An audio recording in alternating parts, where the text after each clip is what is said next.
Saudi अरब की औरतें फिटकरी और गुलाब जल का प्रयोग अपने पति के घर आने से पहले कहां पर और क्यों करती हैं, ये सवाल आकाश के जहन में घर कर लेता है और आकाश दिन रात इसी सवाल के बारे में सोचता रहता है। दरअसल आकाश एक वो व्यक्ति है जो कि अपने हिंदुस्तान को छोड़ करके सऊदी अरब में जा कर के ड्राइवर की नौकरी करता है।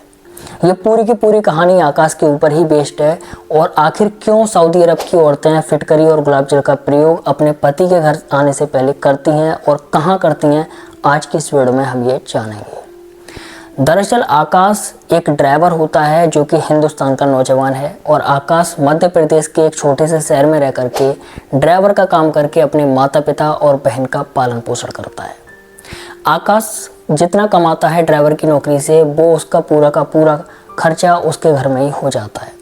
आकाश काफ़ी परेशान होता है और तभी आकाश को याद आती है कि उसका जो एक दोस्त है जो कि सऊदी अरब में काम कर रहा है। आकाश तुरंत अपने दोस्त को फ़ोन करता है और दोस्त से कहता है कि भाई मैं काफ़ी परेशान हूँ, मैं यहाँ पर जितना भी कमा पाता हूँ वो सारा का सारा खर्च हो जाता है मेरे माता पिता और मेरे बहन के पालन पोषण में। मुझे अपने यहाँ पर बुला ले सऊदी अरब में और मुझे वहाँ पर कोई नौकरी की तलाश कर ले। आकाश का दोस्त इस चीज़ को अपने दिल पर ले लेता है और वो आकाश के लिए एक अच्छी सी ड्राइवर की नौकरी देख लेता है। 2 दिन के बाद में आकाश के दोस्त का फ़ोन आता है कि भाई मैंने तेरे लिए नौकरी देख ली है, तू जल्दी से जल्दी सऊदी अरब आ जा। आकाश जल्दी से जल्दी अपनी तैयारी करता है और 1 हफ्ते के अंदर सऊदी अरब पहुंच जाता है। जब आकाश सऊदी अरब पहुंचता है अपने दोस्त के पास तो एक दिन आकाश का दोस्त आकाश को अपने घर पर ही रखता है। दूसरे दिन आकाश का दोस्त आकाश को लेकर के पहुंचता है उस जगह पर जहां पर आकाश के लिए उसने काम देखा था। वहां पर जाकर के आकाश देखता है कि एक बहुत ही बड़ा बंगला है और उस बंगले के अंदर एक सुंदर सी युवती, एक सुंदर सी नौजवान लड़की रहती है। वो लड़की आकाश के पास आती है और आकाश से बातचीत करती है, आकाश के बारे में सारी चीज़ें पूछती है, आकाश को ऊपर से नीचे तक देखती है, फिर आकाश से कहती है कि ठीक है मैं तुम्हें काम पर रखने के लिए तैयार हूँ। तुम्हारे लिए मैं अपने बंगले के पास में एक रूम दिला दूँगी, तुम्हें उस रूम में रहना है और मुझे जब भी तुम्हारी ज़रूरत होगी मैं तुम्हें तुरंत बुलाऊँगी। मेरा तुम्हें यह काम करना होगा कि मैं कहीं पर भी मार्केटिंग के लिए जाऊँगी, वहाँ तुम्हें मेरे साथ जाना है। मुझे किसी भी तरह की कोई चीज़ की ज़रूरत होगी तो वो चीज़ तुम लेकर के आओगे। आकाश कहता है ठीक है मैम साहब, ठीक है मालकिन, मैं तैयार हूँ आपके इस काम के लिए। मालकिन अकेली ही घर में रहती है, अकेले ही बंगले में रहती है और मालिक काफ़ी सुंदर नौजवान होती है। आकाश एक पास के ही रूम में रहने लगता है। आकाश की नौकरी दूसरे दिन से शुरू हो जाती है और आकाश वहीं रूम पर रह करके अपने मालकिन की सेवा में लग जाता है। आकाश सुबह शाम दोपहर जब भी मालकिन को ज़रूरत होती है लेकर के जाता है, उनको शॉपिंग कराता है, उनके सारे काम करता है और इसी तरीके से आकाश की और उनके मालकिन की दिनचर्या चलती रहती है। 1 हफ्ता 2 हफ्ता समथिंग बीत जाते हैं, तभी आकाश को अपनी मालकिन की तरफ लगाव होने लगता है। उसके दिल में प्यार के बादल गरजने लगते हैं। आकाश अपने मन को संभाल नहीं पाता है और वो मालकिन को अंदर ही अंदर देख करके मन ही मन में खुश होने लगता है और प्यार के सपने सजाने लगता है। एक दिन आकाश के पास आकाश की मालकिन आती हैं और आकाश से कहती हैं कि आकाश तुम्हारे मालिक साहब आ रहे हैं, हमें जल्दी से जल्दी एयरपोर्ट पहुंचना है। आकाश जब इस बात को सुनता है तो वो काफ़ी परेशान हो जाता है और अंदर ही अंदर से वो कहीं ना कहीं टूट जाता है पूरा और सोचने लगता है कि मैंने तो इनको देखा था कि ये एकदम नौजवान सुंदर सी युवती हैं, अकेली रहती हैं, मुझे तो पता ही नहीं था कि इनके मालिक भी हैं, इनकी शादी भी हो चुकी है। खैर जो भी है, आकाश अपनी मालकिन को लेकर के कार से एयरपोर्ट पहुंचता है और जब वो एयरपोर्ट पहुंचता है तो वहाँ पर जाकर के वो और भी ज़्यादा शॉक्ड हो जाता है क्योंकि वो देखता है कि मालकिन के जो पति हैं वो 55-60 साल के बीच के हैं। अब ये चीज़ देख करके आकाश काफ़ी परेशान हो जाता है और अंदर ही अंदर वो जो है बहुत तरीके की चीज़ें सोचने लगता है। वो सोचता है कि कहाँ मालकिन 22-23 साल की हैं और कहाँ ये मालिक 55-50 साल का है और कहाँ ये मालिक 55-60 साल का है। खैर जो भी है, आकाश अपने मन ही मन में सोचता रहता है और कार चलाता रहता है। घर पे आ जाता है, मालिक और मालकिन दोनों अपने बंगले में चले जाते हैं, आकाश अपने रूम में आ जाता है। अब आकाश अपने रूम में आकर के यही चीज़ें सोचता रहता है कि मालकिन के साथ में मालिक क्या कर रहे होंगे, किस तरीके से लिपट रहे होंगे, किस तरीके से क्या कर रहे होंगे, ये सारी चीज़ें वो पूरी रात पर सोचता रहता है। आकाश को बिल्कुल भी नींद नहीं आती। पूरी रात आकाश यही चीज़ें सोचता रहता है और लगभग दिन के आसपास आकर के उसे नींद आती है। सुबह जब आकाश सो लेता है, सोने के बाद में दोपहर को जब वो अपने मालकिन के बंगले में जाता है और मालकिन से पूछता है कि मालकिन कोई काम तो नहीं है, तभी वो देखता है कि मालकिन और मालिक दोनों एक दूसरे के गले में हाथ डाल करके बैठे हुए हैं और दोनों के दोनों ये कर रहे हैं। अब दोनों को देख करके आकाश शर्मा जाता है और खांसता हुआ कहता है कि मालकिन कोई काम तो नहीं है। तो मालकिन कहती हैं कि नहीं, जब तक तुम्हारे मालिक यहाँ पर हैं तब तक उन्होंने मना किया है, मैं अब ना ही तो कहीं मार्केट जाऊँगी ना ही कहीं शॉपिंग करने जाऊँगी। मुझे जिस भी चीज़ की ज़रूरत होगी मैं तुम्हें बता दूँगी, तुम्हें वो काम मेरा करके लेके आना है। आकाश कहता है ठीक है। अब आकाश अपने रूम पर आ जाता है, फिर से वही सारी चीज़ें सोचता रहता है कि यार क्या ये मालिक आ गए, क्यों आ गए और क्यों इसकी शादी हुई है। इस तरीके की सारी चीज़ें आकाश अपने दिमाग में सोचता रहता है। खैर जो भी है जैसा भी है, दूसरे दिन मालकिन आती हैं आकाश के पास और आकाश से कहती हैं कि आकाश, मेरी फिटकरी और गुलाब जल ख़त्म हो गया है, तुम उस किराने की दुकान पर जाना जहाँ से हम सामान लेकर के आते हैं और उनसे सिर्फ इतना कह देना कि मालिक आ गए हैं, इसलिए मालकिन को फिटकरी और गुलाब जल की मात्रा दुगनी करके दे दो। आकाश कहता है कि मालकिन, ये फिटकरी और गुलाब जल का क्या करोगी आप, ये दुगनी मात्रा आप क्यों मंगा रही हो मुझसे। आकाश इस तरीके से सवाल करने लगता है। तभी आकाश की मालकिन हंस जाती हैं और कहती हैं कि तुम सिर्फ अपना काम करो, तुम इन चीज़ों पर ध्यान मत दो। इस तरीके से मालकिन हंस के कहती हुई चली जाती हैं। खैर आकाश जाता है उस किराने की दुकान पर और वहाँ पर जाकर के वो अपना फिटकरी और गुलाब जल का सामान ला करके मालकिन को पकड़ा देता है।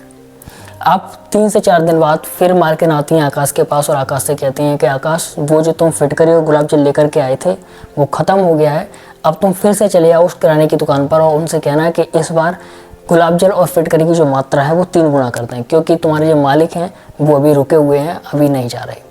अब आकाश अंदर ही अंदर सोचने लगता है कि यार ये फिटकरी और गुलाब जल का क्या चक्कर है, आखिर मालकिन ये फिटकरी और गुलाब जल क्यों मंगाती हैं और इतनी मात्रा में क्यों बार बार मंगा रही हैं। खैर आकाश के दिमाग में ये सवाल चलता रहता है। फिर आकाश जाता है किराने की दुकान पर और वहाँ पर जाकर के पूछता है शॉपकीपर से कि भाई साहब, मुझे आप ये बताइए कि मालकिन हमारी इस तरीके से फिटकरी और गुलाब जल का इतना प्रयोग क्यों कर रही हैं। शॉपकीपर हंस जाता है और हंस करके कहता है कि तुम इन सब चीज़ों के बारे में मत सोचो, तुमसे जितने काम करने के लिए बोला है तुम उतना काम करो और तुम इन सब चीज़ों में दिमाग मत लगाओ। अब आकाश और भी ज़्यादा अंदर ही अंदर से कहीं ना कहीं सोचने लगता है कि यार ये सब क्या चक्कर है, मैं जिससे पूछता हूँ वो यही जवाब दे देता है, कोई खुल करके मुझे नहीं बता रहा कि फिटकरी और गुलाब जल का आखिर क्या होता है और आखिर क्यों औरतें इसका प्रयोग करती हैं।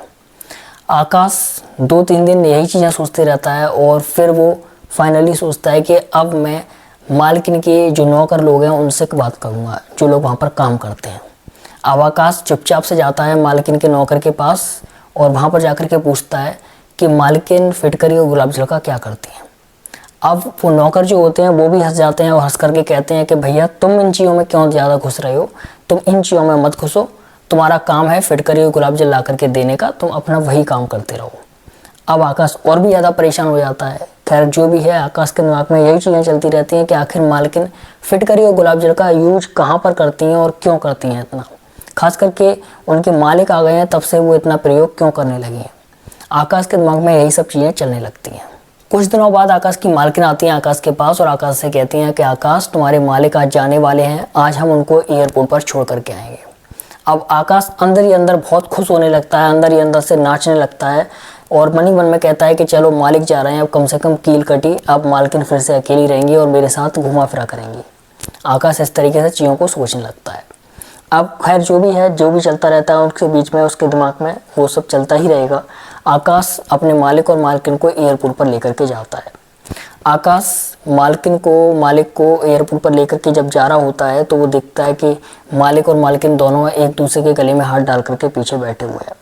अब आकाश मन ही मन में सोचता है कि ये कहाँ अधबूढ़ा इंसान और कहाँ ये मालकिन इतनी सुंदर, कहाँ से ये मालकिन इसको मिल गई। इस तरीके से वो सारी चीज़ें सोचता रहता है। खैर एयरपोर्ट पर जाकर के आकाश मालिक को छोड़ करके आता है। मालिक को छोड़ने के बाद में मालकिन कहती हैं आकाश से कि चलो आकाश, कहीं कुछ खाने चलते हैं और थोड़ा बहुत फास्ट फूड खा लेते हैं। आकाश कहता है चलो मालकिन चलते हैं। दोनों के दोनों कैफ़े में जाते हैं, कुछ खाना पीना खाते हैं, फास्ट फूड खाते हैं। तभी आकाश बैठे बैठे अंदर ही अंदर सोचने लगता है और वो नहीं रोक पाता है खुद को। तभी वो मालकिन से कह देता है कि मालकिन मैं एक बात कह सकता हूँ क्या। मालकिन बोलती है बोलो आकाश, क्या बात है। कि मालकिन आप तो इतनी सुंदर हैं, नौजवान हैं और इतनी कम एज की हैं, लेकिन ये मालिक तो अधबूढ़े हैं, 55-50 साल 60 साल के आसपास के हैं। आप दोनों का जोड़ा कैसे हुआ। मुझे तो ऐसा लगता है कि हो सकता है कि आप दोनों की जो शादी है वो बेमन हुई है, आपकी इच्छा नहीं थी इसमें। इतनी बात सुनकर के मालकिन बहुत गुस्सा करती हैं आकाश पर और आकाश से कहती हैं कि आपको हम दोनों के बीच में इंटरफेयर करने की कोई ज़रूरत नहीं है। आपका जो काम है आप सिर्फ उतना काम कीजिए, हम दोनों के बीच में आप बिल्कुल मत आइए। इस चीज़ को सुनकर के आकाश शांत हो जाता है और चुपचाप से मालकिन को लेकर के घर आ जाता है।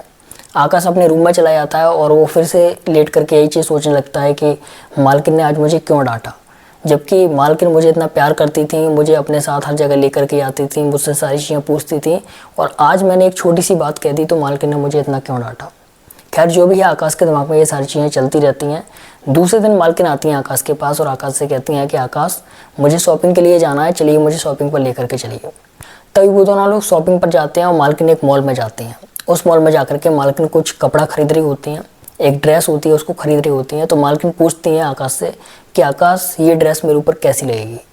तभी आकाश गुस्से में आ जाता है और अपनी पुरानी बातों को याद करते हुए वो कह देता है कि मालकिन, ना ही तो ये ड्रेस आप मेरे लिए पहन रही हो और ना ही आप इस ड्रेस को मेरे हिसाब से पहनोगी, इसीलिए मैं आपसे ये कहना चाहता हूँ कि आपकी ये जो ड्रेस है ये आप मालिक को दिखाओ और उनसे पूछो, उनके हिसाब से पहनो। ये बात सुनकर के मालकिन गुस्सा करती हैं, वो ड्रेस व्रेस को वहीं छोड़ती हैं और तुरंत आकर के कार में बैठ जाती हैं।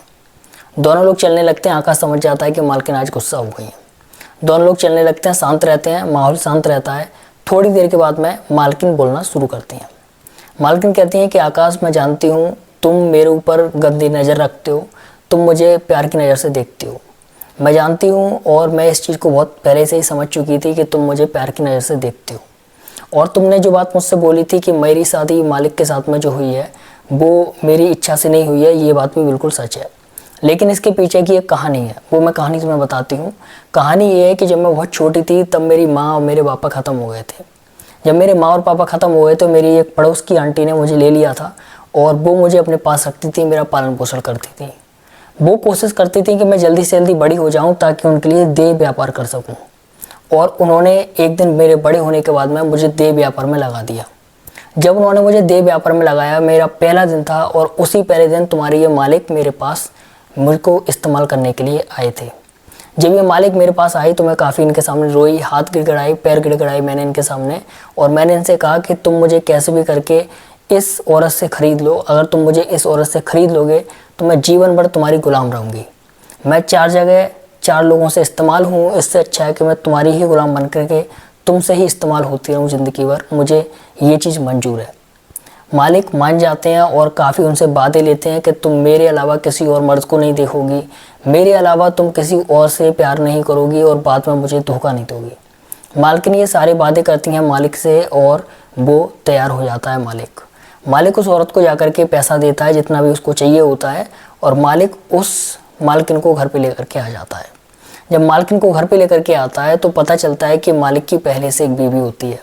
अब वो बीवी झगड़ा करने लगती है मालिक से और कहती है कि तुम इस औरत को क्यों लेके आए हो, इस लड़की को क्यों लेकर के आए हो, कहाँ तुम्हारी उम्र है, कहाँ इस लड़की की उम्र है और तुम इससे शादी करके इसे घर पे ले आई। दोनों में, पहली मालिक की बीवी में और मालिक में, दोनों में लड़ाई झगड़ा होता है।